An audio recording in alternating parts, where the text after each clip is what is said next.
Let's now talk about the diplomacy related to this entire region, and has it completely failed? And is there a complete breakdown in terms of any efforts to try and reach a ceasefire? Take a look at this report. We come back and talk more about where exactly is U.S. leadership right now in the Middle Eastern mess. Charles de Gaulle, the French military general and statesman, had once said, "Diplomats are useful only in fair weather. As soon as it rains, they drown in every job."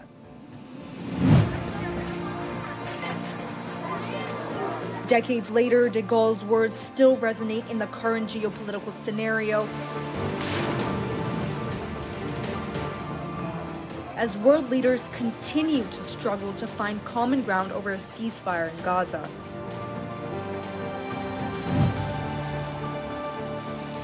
U.S. efforts to secure a ceasefire has so far yielded no positive results, as Iran-backed Houthi rebels continue to attack the Red Sea shipping, and now the Israel-Hezbollah conflict threatens to escalate into an all-out regional war. Each of us has to continue to press all of the parties to make the decisions necessary to get this deal over the finish line. It remains, again, the best way to get hostages home, bring relief to people, and also can help us reduce tensions on other fronts.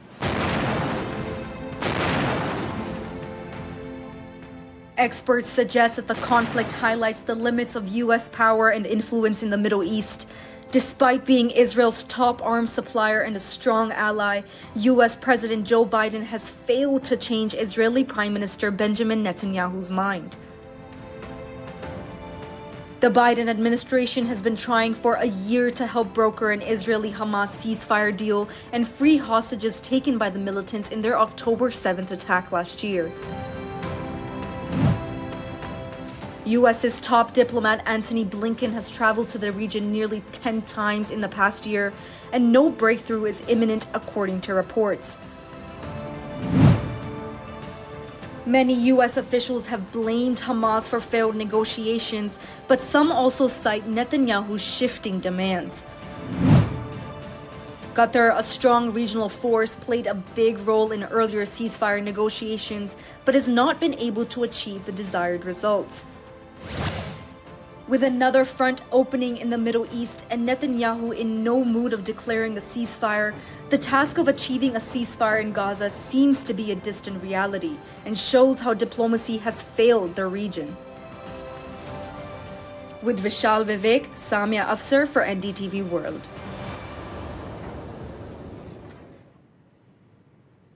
All right, let's now talk about whether or not diplomacy has completely failed in the Middle East.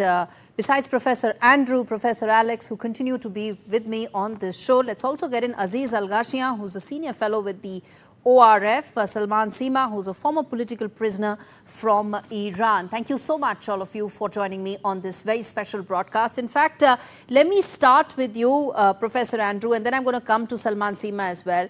Professor Andrew, as the things stand right now, a weakened Iran is in America's interests, no doubt about it. But the fact that Israel did not even inform its closest ally before the latest strike indicates a complete breakdown in terms of the coordination and talks between US and Israel. Yeah, I'm not sure I'd characterize it as a complete breakdown, a selective breakdown. The Israelis are sharing with the Americans what they want. It's a need-to-know basis. On a need-to-know basis. They also have security concerns. They don't want things leaking, etc. The bottom line really comes down to this, that American interests and Israeli interests overlap considerably, but they're not exactly the same. And the United States, for both domestic political reasons in the context of this election, but also for geopolitical reasons, simply doesn't want this to escalate in ways that are going to alienate the so-called Arab street in places like Qatar and Saudi Arabia and UAE, undermining the Abraham Accords and all of that, which is already happening. They would prefer to see de-escalation and ceasefire in order to advance that particular agenda, whereas the Israeli government has simply decided they are going to go to whatever lengths necessary to degrade and demolish these paramilitary military forces around their borders. Absolutely. Aziz, let me bring you in before I get in Professor Alex, which is that right now, of course, US and Israel are together in this. But going forward, when that window for Benjamin Netanyahu closes, I feel it probably closes on the night of 5th of November when the president-elect is announced, because that's when there will be a sense that some of this leadership vacuum would end. Do you think then there would be a greater certainty as far as where the diplomatic channels will go as far as bringing things down and making a serious effort towards de-escalation in this region?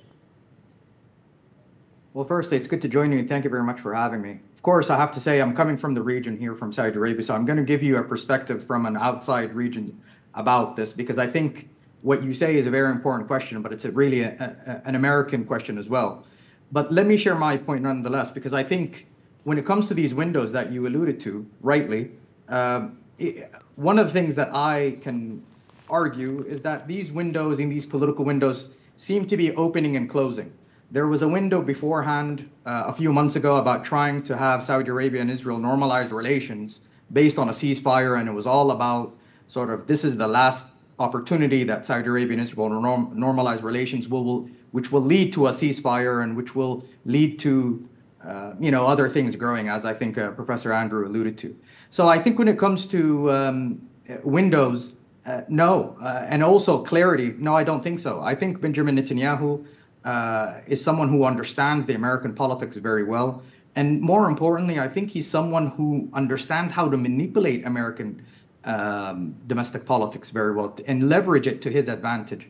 Of course, we have two different kinds of windows here. There is this opportunity in the United States. But to be fair, Aziz, there is a bipartisan support in favor of Israel. Both the presidential candidates have come out unequivocally saying that Israel has a right to defend itself, especially after those heinous attacks, and they support Israel. Not even once has there been any talk about weapons embargo, something that you're hearing in France and UK. Those are the quarters where you're hearing this, but nowhere in the American political system. But hold your thoughts there. And but just to say this, but it's too costly to say this now, before an American election. And I think that's why you won't hear it. But even afterwards, and I think what you mentioned is right, because here, Israel is a domestic issue in the United States. It's not really a foreign policy issue. So, and I think this is what this is what Benjamin Netanyahu is trying to do. So I just want to clarify that. I agree with your point. I agree. Salman Seema, I'm going to come to you because I have a couple of questions for you, and I'm sure everybody else would like to hear your thoughts as well.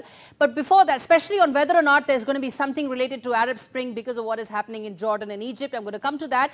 But let me take one view from Professor Alex, which is around the fact that as I said, this is a situation where many felt that probably the Biden administration could have done more. Whether you talk about hostages, whether you talk about ceasefire, whether you talk about a very serious signaling with regard to Iran's nuclear installations. Professor Alex, do you think maybe the messaging could have been different from the Biden administration? Well, look, in short, there's been too much messaging coming from the Biden White House. When you provide a message and then you don't follow through, that hurts America's standing and hurts America's credibility. And that's exactly what's happened, because we've heard so many times over the last year, the United States got the deal in the, it's ready. There's a ceasefire, the hostages being released, and then nothing happens. That's been a damage for the United States. And I think, frankly, going forward, if this conflict continues as it does, it is better for the United States, for this White House, to just not say anything unless they are 100% sure they can deliver. Because, look, the rest of the world is watching. America's credibility is at stake here. There are countries like Russia and China that are looking to take advantage of everything America gets wrong in this conflict. This isn't just about Israel and Iran and this regional war. Of course, that's the heart of it right now. But there are long-term ramifications. And that ought to be on the minds of the Biden folks that are, making these decisions at the moment. Absolutely. Viewers, you want to hear Salman Seema as well. He's former political prisoner from Iran. There's been a lot of talk about how there is now a so-called reformer or a moderate president in Iran. I have different thoughts about that. I don't fully agree with that. But the fact is there is this expectation that a moderate or a reformist president in Iran could pave the way for some sort of a different political situation or a political settlement to this issue. In the backdrop of that, and the fact that he is moderate and he wants to, of course, even look at different political establishments, I want to ask you, Salman, two questions. One is that Pezeshkian, for whatever may be his political leanings, is coming at a time when the Iranian people continue to be deeply upset after the anti-hijab protests that took place in 2022. And there have been many writers, thinkers who feel that given the public outcry, it is just a matter of time before the regime, which is already facing serious questions related to legitimacy, could be very seriously challenged.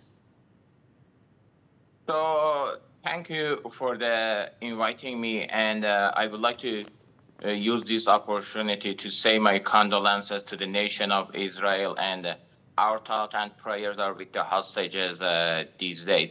So first of all, there is no such a moderate president, moderate hardliner. So what is the moderate? During the last months when Pezeshkian came to the power, they execute each 6 hours one Iranian. I cannot call this president who is a puppet of Ali Khamenei, the dictator in Iran, as a moderate. So this is a game, internal game by the regime. When the pressure against regime goes high, they're gonna say that, oh, we are moderate. If you do that, the hardliner gonna come. So we see that president in a Islamic regime is nothing more than a puppet of the big Ayatollah. And the second thing that we should consider, as you said, the people of Iran, the willing of Iranian people, it's an option on table. And but do you think there's a serious threat? Do you think there's a serious threat to the Iran political regime right now, as many in the Western world seem to think? Yes, there is a serious hope for the people of Iran to make Iran great again and bring the freedom to their country and changing the regime and get rid of all the terrorism in the Middle East. One of your guests mentioned to ceasefire. We had ceasefire on October 6th, and escalation happened in 1979 when Islamic regime came to the power and started to support terrorism. Hamas, Hezbollah, all of them supported by the regime in Iran. You don't want a terrorism? Okay, get rid of the Islamic regime in Iran. Okay, Salman, last question I want to ask you is that many feel that what is happening in Iran could also have larger ramifications in terms of Egypt and Jordan. These are poor countries. They are getting impacted with the economic crisis. They're also, of course, hosting large Palestinian origin population. And there could be some rip-off of what's happening in the region on both Egypt and Jordan. Do you feel that? There are, again, some writers who feel that these are ideal conditions for an Arab Spring 2.0. So you call it Arab Spring in any location, in any country around the world. If people want to get rid of their dictator and bring the secular democracy, human rights, we should support that. And we know that usually democracy doesn't fight with each other. So yes, people of Iran has been inspiring before. They can be inspiring again. But you should consider that not just in last 2 years after the brutal murder of Mahsa Amini, for 45 years, we see the difference between the people in Iran and the regime that occupy Iran. Right. People of Iran are more brave and they are standing against the regime. Absolutely, Salman Sima. Thank you so much for speaking to NDTV. And I can see that placard also behind you which says Iranians stand with Israel. So that, of course, you heard whether or not there is any real threat to Pezeshkian's government and the Khomeini regime. Before I get in, Daniel Rubinston, who is an Israeli, who will talk about what really happened last year. Remember, it is 7th of October, where exactly 365 days after what happened in Tel Aviv and several other parts of Israel last year. Before I come to you, Daniel, I want to take a quick reaction from the other three on what Salman said in terms of a larger impact. these political considerations, we're talking about political considerations in Iran, in US, what about political considerations in Iran? How much are they set to impact what the geopolitical climate going forward could be? Aziz? Well, I'd appreciate it if the question was posed about the Arab Spring to the Arabic guy on the panel, but I'm very happy to engage with this more. I think your concern, if I could say, this is not about Arab Spring. I'm saying about the concerns regarding Pezeshkian and his government feeling that after the anti-hijab protests, many feel that his government continues to be unpopular and taking very drastic military action against Israel may further increase that resentment against the Iranian regime. You have an Iranian on the panel. Ask him. He's a very well-known Iranian on the panel, and he's actually a colleague, and I respect him very much. Okay. So I'm not going to speak about Iran, and I'm going to let someone else speak about Iran because that out of respect to Iran. All right. So yes. If you want me to talk Professor about Alex, you want to speak? You want to take that, sir? I'm happy to talk about the Arab Spring. I appreciate. Thank you so much, Aziz. Thank you for your kind words. Look, a couple of things very quickly. In terms of Pezeshkian, he is a president. In the context of the Islamic Republic, the president, I wouldn't say he's just a symbolic figure. He has certain powers, but certainly not in the area of strategic issues like Iran's regional policies, Iran's relations with the United States, or certainly the matter of question of going to war with Israel. These are not decisions that the president makes. At the Supreme National Security Council level, he does oversee that kind of a decision-making, but he's not the voice here to look out for. The individual you want to look out for is Ali Khamenei, the supreme leader. He's been there since 1989, and he's the one who's calling the shots. But then one quick point. This idea of the Islamic Republic is bad. How many people would disagree with that? Everyone knows that the Islamic Republic is bad. That's not the issue here. The issue is how do you bring about regime change? And I can tell you, sitting here in Washington, there's no serious plan for regime change in Iran. And an Iran that blows up with nothing good to replace this regime is actually going to be worse for the entire region. Okay. Before I come to Professor Andrew, let me get in Daniel. He's been very patiently waiting and listening to all of you. But I want to ask him about, as an Israeli, as you commemorate and mark this this anniversary, painful as it is, I want to ask you about the hostage situation. Many have been saying that maybe the getting back or release of hostages is now an issue that has become almost like a corollary to the larger military action instead of being the primary objective. Yes, it's October 7th again in Israel, and it feels like October 365th. This day has not ended for us, as you mentioned. We have more than 100 hostages still in Hamas terror dungeons in Gaza, including a baby, Kfir Bibas, his brother, Ariel Bibas, their mother, their father. We have not heard from them for a year. Getting them out of Hamas terror dungeons remains a top priority, but we are facing a multi-front war from the Iranian regime and its proxies. That's Hamas in Gaza, Hezbollah in Lebanon, the Houthis in Yemen, Iranian militias in Syria and in Iraq, and Iran itself. So everything is a priority. We are dealing with a multi-front war. This war has not ended, and it cannot end. I do not see a diplomatic off-ramp because Hamas in Gaza is saying the only diplomatic off-ramp. What is the end then? Is an endless war the only end?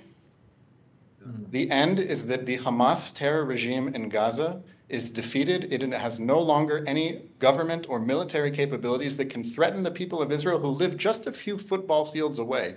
And until this happens, until Hamas is not in power in Gaza anymore, until the hostages are home, then the state of war between Israel and Gaza will continue. And at the same time, Hezbollah in Lebanon, on October 8th, that's one day after the October 7th massacre, Hezbollah in Lebanon joined Hamas's war. They opened a second front against Israel. Hezbollah tied its fate to Hamas. And since Hamas is not agreeing to any kind of ceasefire, Sinwar, the leader of Hamas, appears to be offline, unreachable. The war goes on. Hezbollah continues to fire rockets today, yesterday, probably tomorrow, from Lebanon into Israel. I agree, Daniel, that there are 7 fronts on which Israel is fighting, and it's an existential crisis that it's facing. The reason why I was pressing ahead on the same question about endless war is because a year into pounding into Hamas and Hezbollah infrastructure, they've been able to recoup and come out with fresh attacks. That's the reason I said, is a political solution the only possible way to end this?